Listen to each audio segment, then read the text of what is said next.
এই যে ভাই, এই স্কুল ড্রেসটা একটু সেলাই করে দেওয়া যাবে? এটা আমার ভাইয়ের শার্ট।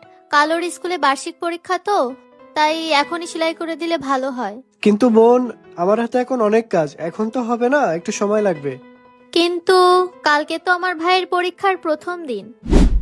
আচ্ছা ভাই, সমস্যা নেই, আপনার যখন সময় হবে তখনই করে রেখেন। কাল আমি সকাল সকাল এসে নিয়ে যাব। আচ্ছা, আমি কাল সকাল 8টার দিকে কাজটা করে রাখবো। পরীক্ষা তো 10টায়।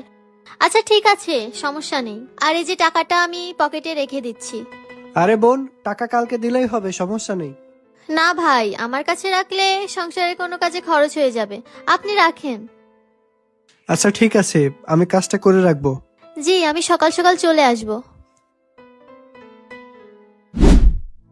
ভাইয়া, জামাটা কি সেলাই করা হয়েছে? বোন, ওই জামাটা তো দিতে পারবো না, একটা বড় ভুল হয়ে গেছে আমার। ভুল মানে ঠিক বুঝলাম না। মানে শার্টটা সেলাই করতে গিয়ে মেশিনে আটকে যাই, আটকে গিয়ে ছেঁড়া জায়গা থেকে আরো বেশি ছিঁড়ে গেছে, এখন আর সেলাই করলে ঠিক হচ্ছে না। কিন্তু ভাই, আমার ভাইয়ের তো আর কোনো শার্ট নেই, আর ও এখন কি পরে স্কুলে যাবে? আর এই শার্ট পরে না গেলে তো ওকে পরীক্ষার হলে ঢুকতেও দেবে না। আচ্ছা, আপনি এত ভেঙে পড়বেন না, আমি আপনার ভাইয়ের জন্য অন্য ব্যবস্থা করে রেখেছি। এই যে আপনার ভাইয়ের জন্য নতুন স্কুল ড্রেস। নতুন শার্ট?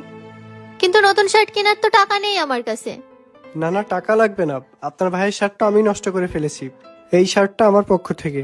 আর আমি চাই না আমার ভুলের জন্য আপনার ভাই পরীক্ষা দেওয়া থেকে বাদ পড়ে যাক, বা আপনারও টাকা খরচ হোক। আপনাকে যে কি বলে ধন্যবাদ দেব? আমি তো ভয় পেয়ে গিয়েছিলাম যে আমার ভাই কিভাবে পরীক্ষা দিতে যাবে। এখন তো এই নতুন শার্ট দেখে আমার ভাই অনেক খুশি হবে।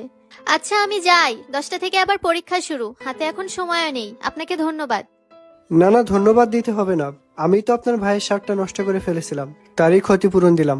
তবে এরপর থেকে আমি খেয়াল রাখবো যাতে আর কোনো কাস্টমারের কাপড় নষ্ট না হয় আমার ভুলের কারণে, কারণ বারবার ক্ষতিপূরণ দিতে গেলে তো আমার লস হবে।